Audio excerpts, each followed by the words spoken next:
Hello and welcome to another episode of the Big Money Stylist Podcast. I am actually with a special guest today, and you might know him or you might not. Either way, I want to introduce you my husband, Mr. Garrett J. He gets really upset when you leave out the J, so I want to make sure that I address that it's Garrett J. White. And I have been... Why do you have a problem putting the J in I don't. there? I always forget, and then you're like offended, and I'm like, oh, sorry, I just didn't think about it. We have a studio audience today. We have a live studio Woo! audience. Say Hey, hello, girl. studio audience. Hi. I have Isla. She's Isla, quiet. actually, I'm going to tell the backstory of Isla really quick. So I Okay, think go that'd be for a it. fun way to open Go up for the it. podcast. I like it. So Isla, when I was pregnant with her, I was launching my hairline, and I was maybe only 10 weeks pregnant, so I had no idea if I was having a girl or whatnot, and I was running on the treadmill, and I all of a sudden a very clear voice came to me and was like, my name is Isla, and I was like, oh, and I didn't know if I was having a boy or a girl, and I'm like, Garrett, I think we might be having a girl, and I think her name's Isla. Well, the next day, literally, the manufacturers of my hair company and my partners were like, hey, we need to name this your hand-tied hairline. It can't be natural beaded rose hand-tied hair. It has to be something else. And I was like, I'm like, okay, how about Isla? And I was like, I don't even know if I'm having a girl, but something spoke to me and said Isla, this is the name for you. So anyways, I decided on this name, and then I think 3 weeks later, I found out I was having a baby girl, and I was like, oh, it's Isla. And then what's crazy, I have pretty high risk pregnancies, my last 2 pregnancies, and I get to go do these cool 3D ultrasounds. And towards the end, every time we did an ultrasound, they're like, oh my gosh, look at, you can see her hair waving, like you can see her hair in there. I'm like, oh, that's so crazy. So I'm thinking I'm gonna have this little brunette, a brunette hair baby with tons of hair. She comes out platinum blonde, literally. I'm like, is that my baby? She came out with the most hair, and it was platinum blonde. It was just so unique, and so I just knew it was meant to be. So cute little Isla is in our audience today, and she still Say hello, Isla. She still has How are you? That platinum blonde towhead hair. Isla refused to go with the nanny tonight, so she's down the hall sitting in our gotta go over here. studio audience. You Here you gotta go. go over Here's here. iPad. Take it. Take You that gotta pad. sit over there. Or you're gonna have to sit. go in the other room. Hold 2 hands. Hold 2 hands. Oh. Hold 2 hands. Ooh, good save.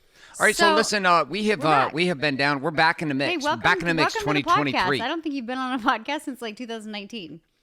In a Big Money Stylist podcast? Yeah. No, I have not. I have not been on a Big Money Stylist podcast since 2019. Yeah, right. I started with you in started 2018. It with me, and I was like, what? You want me to do a podcast? And I committed you to do a podcast, and you weren't down with it. Now you're a savage. I feel like it's been the most thing I've been the most consistent with. Mm-hmm. And I felt like we had a ton of views in the beginning, and now it's kind of died down. That's because they were missing me. They were missing you? I like I'm your back. outfit. You look got- fancy. I got some pants. How do you feel about the no socks? You feel like socks? I should put some Looks a socks little on. weird. I think you should wear socks. Put some socks. All right, we'll put some socks on. So, listen, we're going to have, this show is going to radically change and pivot itself. We have 4 specific P's that are kind of the foundation of the conversation of being a big money stylist. You think you get to step in and just take over the podcast? I do feel like I can. And that's what I'm doing now. I'll give you your moment. What's the P's? All right, good. What's the P's 4 are really simple. When we came in, Danielle and I came together in 2000 and roughly 17 or 16, unified. Danielle had a commitment to leading a movement in education with hairstylists. Oh, you're breaking the rules. Remember when I told you can't talk in the studio? If you keep talking, you got to go to Miss Bree. What do you want to do? This is a live studio audience. We're recording live. You got to be quiet. Can you be quiet? I don't know. You're going to have to figure it out by yourself. Shh. So we came together right at the time before Isla was born, and you had a desire to bring education to women in the hair industry. Why? Let's start there, and then we're going to talk about some P's. Honestly, okay, so I'll just tell a quick backstory. I was actually talking about this on my story the other day. Like your Instagram story? Yeah, because it's we did stuff. I did stuff even before working with you in the hair industry that was couldn't be done. I was just against everything that I had been taught. It was you can't do this. But I really didn't have any choice. So backstory me, I've been doing hair for 20 years, 10 years into my doing hair. Garrett and I lost everything. We didn't know if we were going to stay married. I'm thinking, okay, I'm a hairstylist. What am I going to do? How am I going to make money being a hairstylist? And I also was I'm not going to get a desk job. I don't have time or the resources to go back to college. I'm going to have to make what I'm doing work. And so it's crazy because I immediately was well, it's just, I need to make more money. And I had always loved doing hair extensions, because I wanted, in the beginning, I was trying to find a solution to my own hair. Like, I just have awful, like, toddler hair. I always joke around. I have a mullet. Like, and that's how I started my brand. I just got on camera and I was like, I have the shittiest hair ever. And women found it relatable and almost like it was just like nice to hear. Like, up to that point, extensions were just like glamorous. And they didn't show like the crappy side of having crappy hair and why women actually want them. So I had always loved hair extensions because of that transformation. I loved working on clients because I saw them light up. Like, I was very passionate about it. But it wasn't until I started my brand when we had no money that I was like, okay, I got to make money doing this. Prior to that, I was doing hair extensions, but just kind of going off of what the industry taught. You know what I mean? Like, charge what your city tells you can charge, wait for walk-ins, put in your time, raise your prices 5%. I was just like doing what I love, but just following the industry norm. And then when everything came crashing down, I was like, okay, if there's extensions out there that people are, I know they're charging like $1,000, $2,000, $3,000. Why can't I charge more? And at the time I was doing a specific system that I kind of created, which I now call Natural Beauty Rose. But how many different methods did you go through? I did in order everything. To get the minute I got NBR? my hair license, I literally I remember like cold calling salons and be like, hi, what extension methods do you offer? Because I was trying to figure out what was trending, what was popular, what people liked. And I was kind of in a desperate solution to like figure out what would work for my own crappy hair. And then I also looked at it as like something that I could help other women. Right. And I literally right after hair school, because at the time, like, I remember thinking, why don't they teach hair extensions in hair school? Because I had a really bad, remember when we were dating, I had a really bad experience with synthetic hair extensions that back 20 years ago, I paid almost $2,000 and I was a college student and had no money. Is that the glue-ins? Yes. And they were individuals. They were so bad. It was synthetic hair back then. Like Britney Spears style. I still thought it was pretty hot. Yeah, when but you that was walked in. the standard. That was the standard. Nobody knew any different. It's like you don't know what you don't know. It looked like hair extensions. Yeah, but like the standard was so low. Everyone was just like, you have long hair. Like, they didn't care. Even if it was fake. Like, no extensions looked natural back then. Didn't it take like 12 hours to get done? I went back 3 different appointments. I was like, this looks bad. I have a $900 mullet. And then I went back again. I was like, now I have a $1,500 mullet. Then I went back again and I was like, cool. Now I just have mullet. Really shitty synthetic $2,000, not a mullet, but like a bowl cut on top of stringy. Imagine a bowl cut on top of stringy thin synthetic strands that were like very much like Kelly Clarkson. Now that's kind of trending, like contrasty hair, but it was like Kelly Clarkson, like black, white, and it didn't blend because I had short layers. Anyways, so bad. I forced myself to keep them in for I don't know, as long as they would last until they 6 started weeks. falling out. Like, I think it was like 3 months, and I had them rotated a couple times, and then I was like, these are garbage.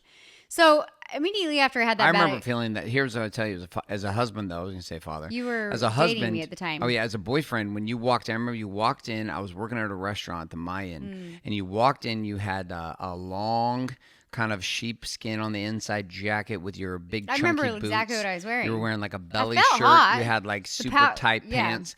You came low cut Britney Spears style at the time pants. Super 90s. Super hot. And then you had this long hair. And I remember the contrasting feeling for me as your boyfriend. I was like, because there was how you were in the morning and then there was how you were at night. And I was like, what the? The hair is a major transformation. Massive. And I think not only like the confidence, but like how I've always, like growing up, I was told you can't have long hair. I always had a bob. I remember being a kid and I didn't have, it was funny. As a kid, I never was like, I dream of being a hairdresser when I'm older. I dreamed of having long hair. Yeah. And so immediately when I went to hair school, it was like, okay, well, I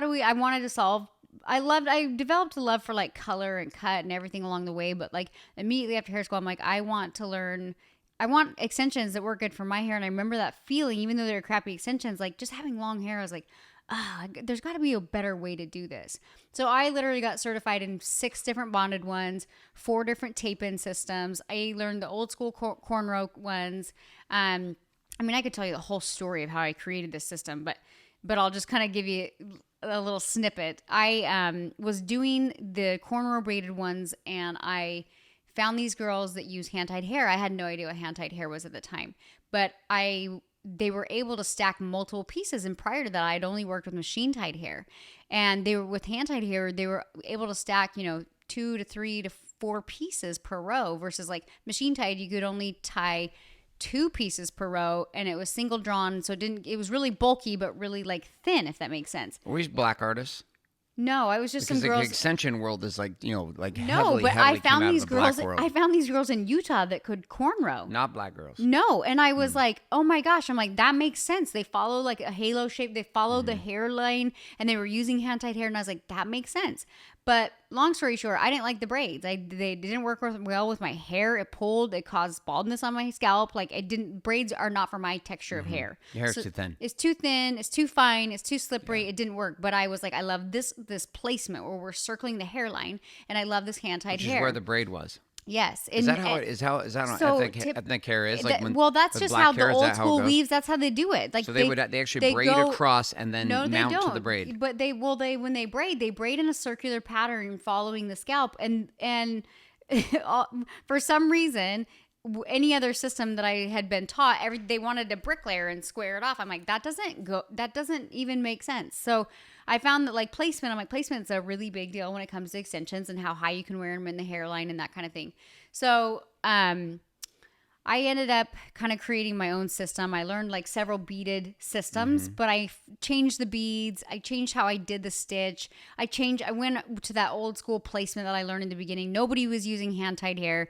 Fast forward, I've developed this system that I didn't even realize over time that I had developed. And I'm like, okay, I need money, and my clients love this. I love this. That's when I created the brand of Natural Beauty Rose. And that's when I started educating. Yeah. And it was more just about... Well, you had been doing Natural Beauty Rose for about 3 years, 4 years. You've been working inside of hair for almost 10 years before you launched First Education. Right. First Education, I think your first class was in Sandy, Utah, Draper, Utah. Yeah. You had your first class. I remember I was there helping, doing a little video. And then that led us to Gilbert, Arizona. And in Gilbert, Arizona is when you were you first really started taking it serious. You had fly-ins happening there. Well, this is when my business mindset changed as an artist. What was it that changed at that time?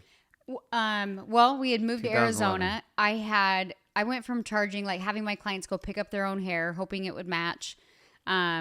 And then I would like charge them like a la carte for a color. I was like, it's $120 for your color. And then I would charge like $30 a row to put them in. And so like total with tip, they'd leave me like $275. Was that when Michelle got divorced? Yeah.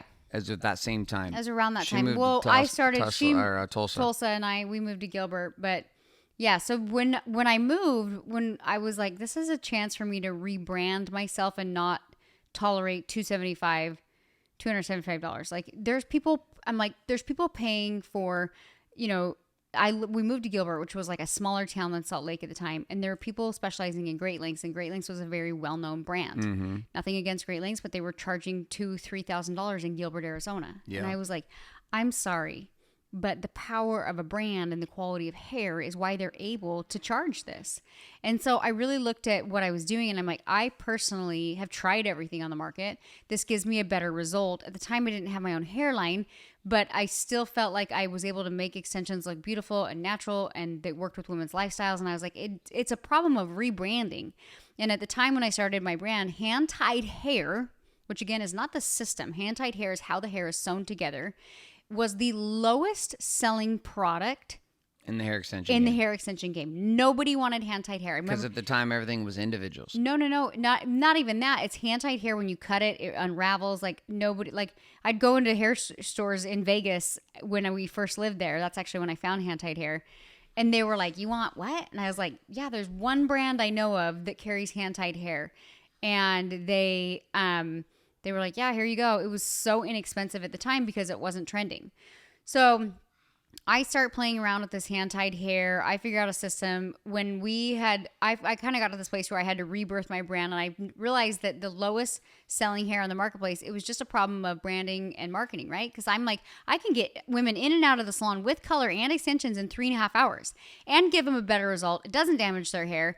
And I'm doing it for $275, and then they're going and experiencing Great Lengths for $3,000, and they're spending 8 hours in the chair. I'm like, I personally would pay more to have a better experience in the salon, have easier extensions to manage, have a product that I love, and get out of the salon easier. And so that was like one of the things that was taught in our industry is like, you had to put in your time in order to feel justified for charging a certain price, right? And I was like, no, I disagree. You should be charging for an end result, not necessarily hours behind the chair.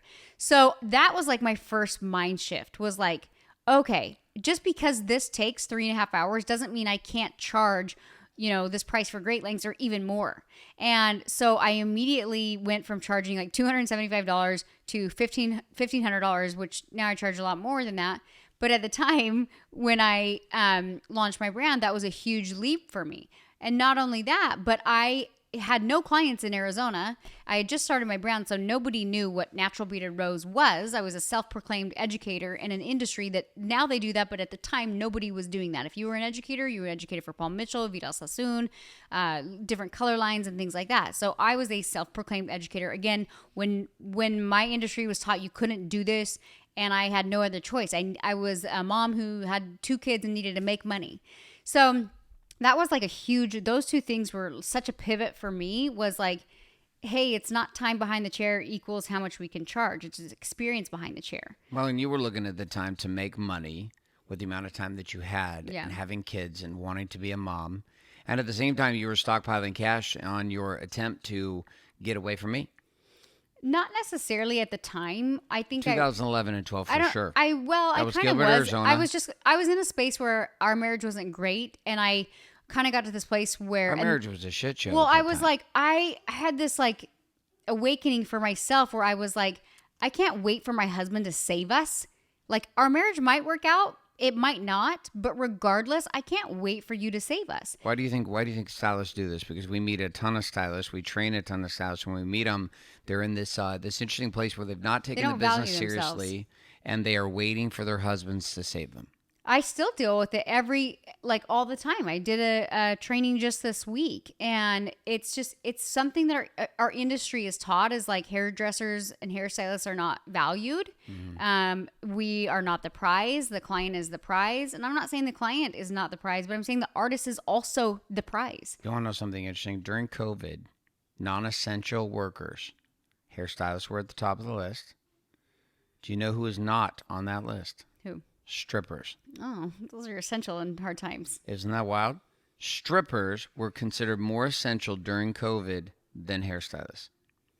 Yeah. No, I'm like our industry like the government, everyone has told hairstylists they don't matter. I think that's why I'm so passionate. Like, I had to make my own mind shifts inside of our industry. Mm-hmm. And so now I'm like, what is going on? Like, why is our industry still operating in this frame of disbelief in themselves? And so, yeah, it's wild. I think that's why it started with teaching people hair extensions, but I didn't realize like my pivots that I had with my mind shift along the way, and no longer refusing to accept the mindset of a hairdresser and become much more. I always say hairstyling, hairdressing, doing hair is your tool. It's your craft. It's not who you are, right? It's what you are by trade.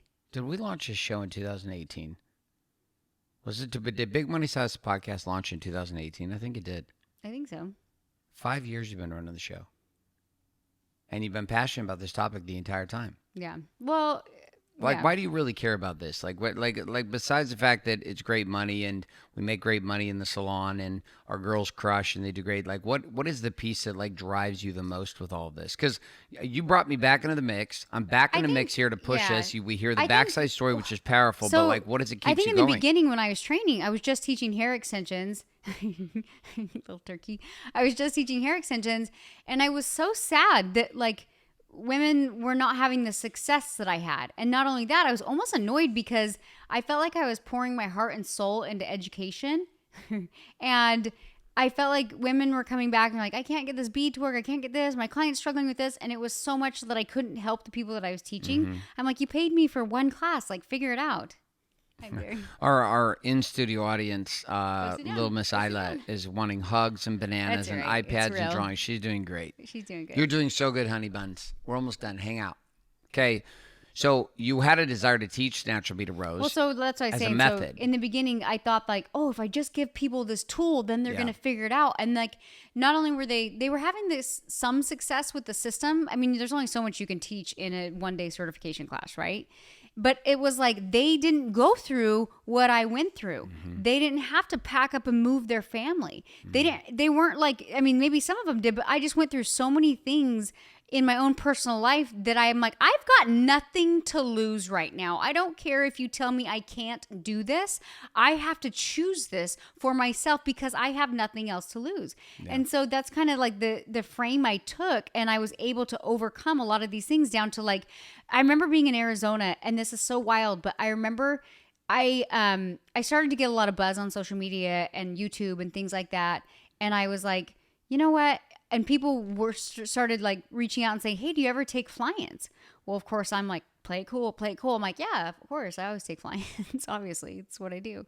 So I remember the first client I had, was on the phone with her for an hour and a half on the phone. This was a sales call. That's not long. That's not long.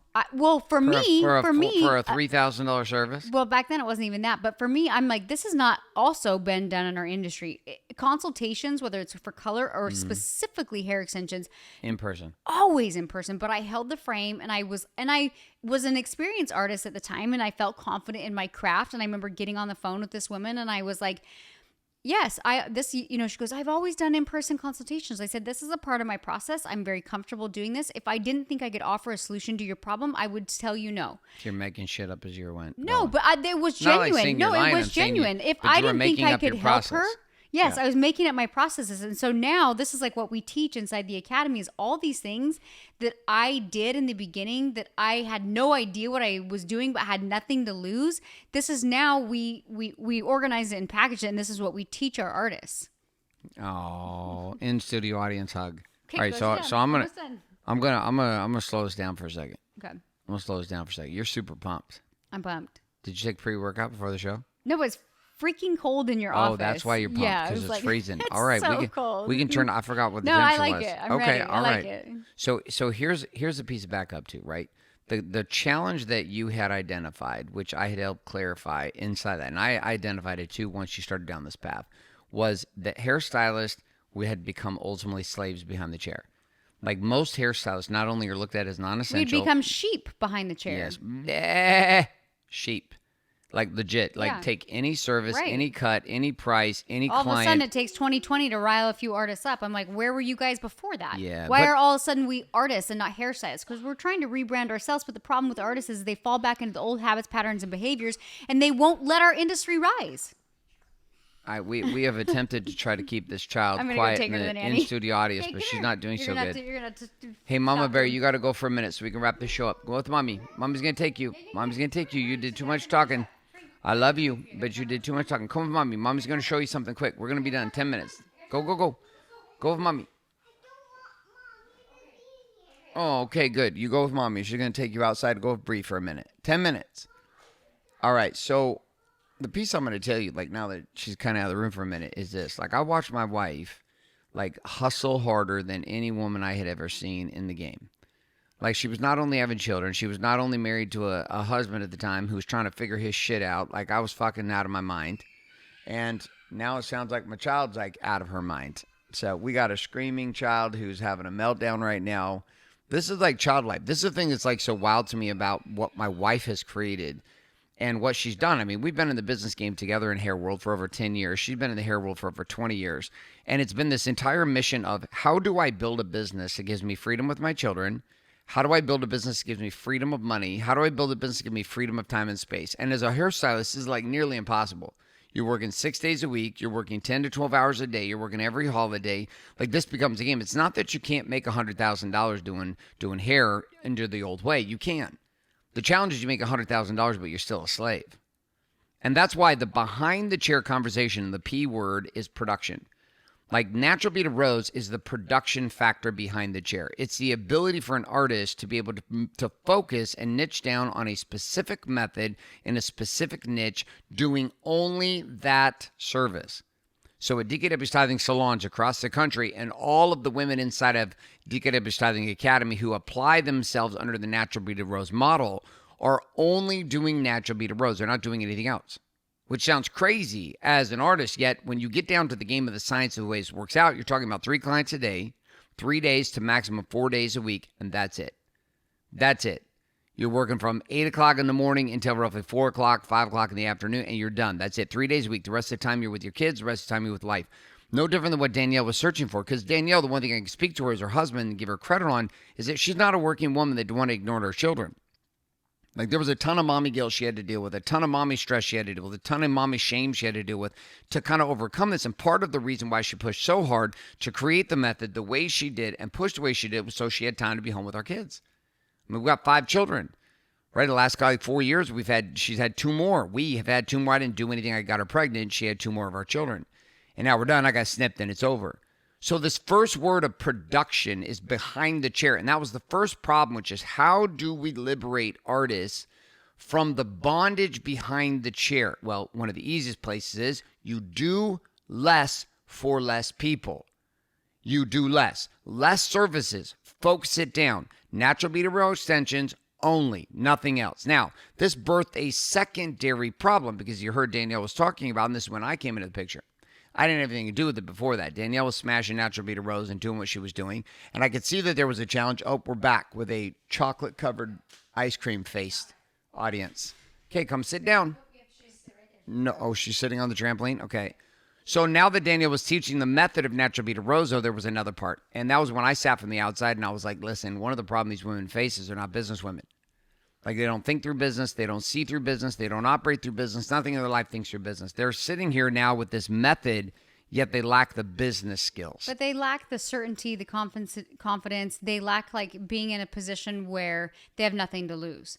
Because I didn't feel like I was a business savvy woman. We don't learn anything in hair school. We learn did they ever art. once tell you that at Paul Mitchell, you're a businesswoman? No, they did don't they ever teach tell you you're an anything. entrepreneur? They don't teach you any of that. Maybe there is now, but at the time there was literally, it was only talking about hair and there was no business taught. And it's funny because immediately after doing hair, I went commission for like a second and I was like, well, this doesn't make sense. I'm making no money. If I can get X amount of clients in the door doing booth rent, then I automatically can make money. So I definitely didn't think traditionally like the artist. I feel like I had a level of certainty and confidence where even though I didn't feel like I was business savvy, I'm like artistic, but I'm very logical. So like right out of the gate, I was like, I literally worked commission at one salon for like 3 weeks. It felt like I made no money. And I was like, What's that salon in Sandy, Utah? Yes. And I remember thinking like, nice. I was like, Nice if salon. I can get like 5 clients in the door, and this was before social media. I was like, if I can just get 5 clients in the door, like I'm going to make more money than I am.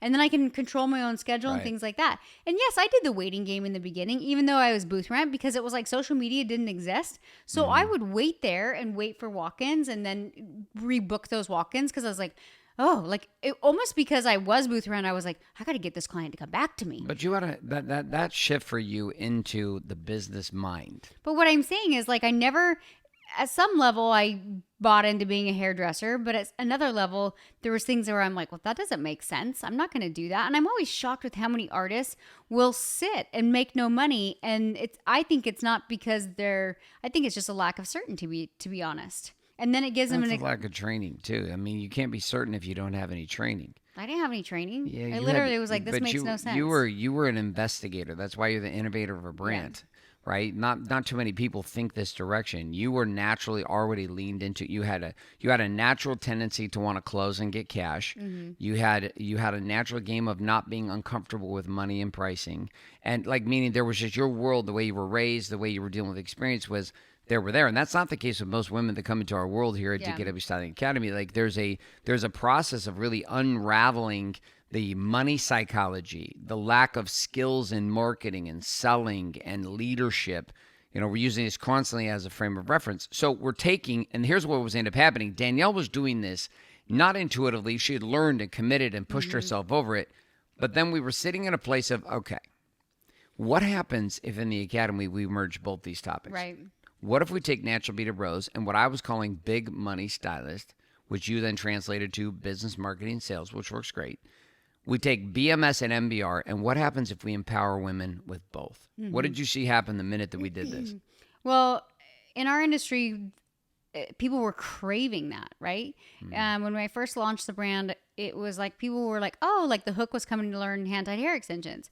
And then they would get to our education and they immediately were like, I remember Katie and Crystal who work pretty closely with me right now. They were like, we came to the first BMS con. They're like, we thought we were just like we'd heard good things and we thought we were just gonna get certified in how to do natural beauty roads. She's like, I remember sitting there at the end of day one, like, oh my God, my whole life's going to change. It was just like everything had opened up because at the time when we did those events, it was a lot of breakthrough training. Mm-hmm. It wasn't like, hey, here's some tactics for your social media. It was like breakthrough training, because it doesn't matter what tactics we give artists with social media. If they don't have a breakthrough, if they don't believe in themselves, if they're not willing to fire half of their clientele, no social media or business marketing and sales or hand-tied hair extension system is going to save them.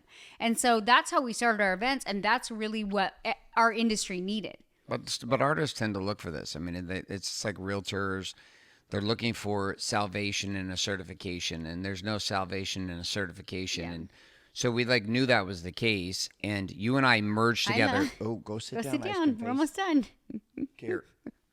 This is a mess. This is this is why it's so hard to have a podcast studio in your home, especially if your kids know you're there. It's like, the problem is she's just been on a deficit dad and mommy time. I spent a lot of time with her today. Well, today. So the merger of these two games, Natural Beauty Rose, and okay, go sit down, listen, you cannot do that. Go sit down. One more time, and Dad's packing you up and taking the other room. Oh no, you better stay there. I'm serious. You better stay there. This is a part that's fun for us as parents. We have 5 kids. People that have parents, you can kind of tune this out. Yeah.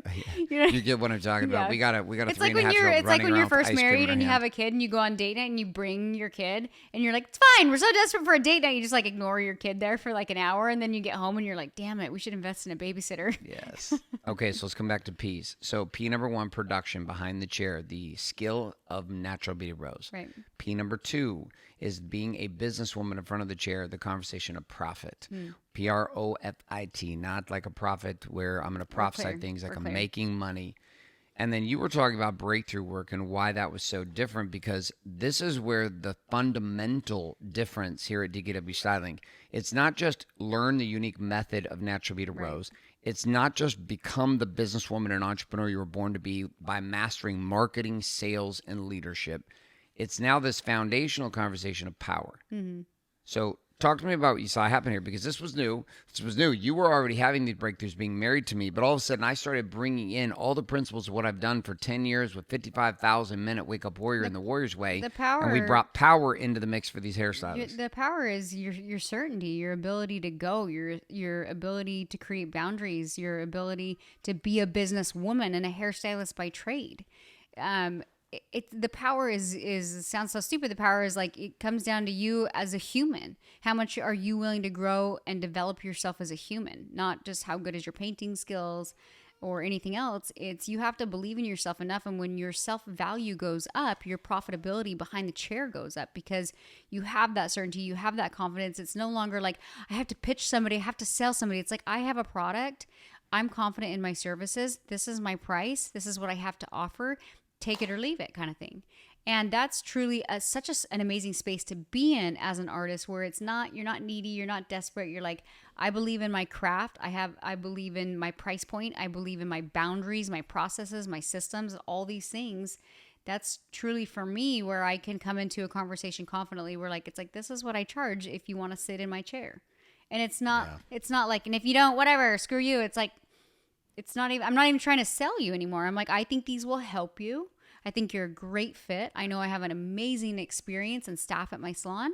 And if I think it's somebody who's not batshit crazy, I'm I'd love to work with you, because I genuinely love working on women. I love transforming their hair. I love that confidence that they feel. And I know that transcends into their lives as well.